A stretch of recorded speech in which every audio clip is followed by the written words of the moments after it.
11 avril dernier, le Conseil national des barreaux s'est réuni en assemblée générale et a voté à l'unanimité la mise en place d'un véritable statut pour les élèves avocats, un statut d'apprenti qui va permettre enfin la reconnaissance de certains droits auprès des organismes sociaux, des institutions publiques et finalement peut-être va permettre la fin d'une certaine précarité que l'on pouvait rencontrer durant la formation.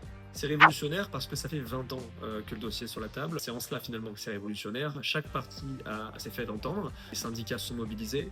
Les cabinets d'avocats aussi ont fait porter leur voix et les élèves avocats également.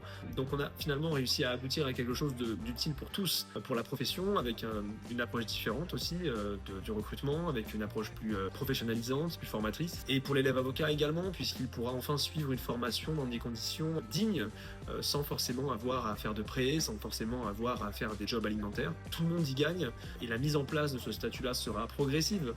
Il s'agit d'une option, donc la prochaine étape, ça sera sans doute veiller à ce que ce nouveau statut s'applique, puisqu'il coexistera avec l'ancien, et il y a de fortes chances que ce soit difficile de mettre en place ces deux systèmes en même temps pour les écoles dès la rentrée prochaine. Donc on veillera à cette application-là, et puis concernant la précarité dans un aspect plus général, on sait que tout ne va pas s'effacer d'un coup de baguette magique avec ce nouveau statut, donc on continuera de surveiller les différents cas des différents camarades, parce qu'il y a des situations alarmantes. Et puis dans un aspect plus global, pour l'élève avocat, la question du port de la robe pour les plaidoiries notamment durant le stage sera sans doute abordée rapidement. Et concernant la liberté de l'élève avocat, concernant les signes distinctifs et le port de ceux-ci dans l'enceinte des écoles. Donc voilà, ce sont des questions diverses mais qui ont leur importance tout de même dans la formation de l'élève avocat.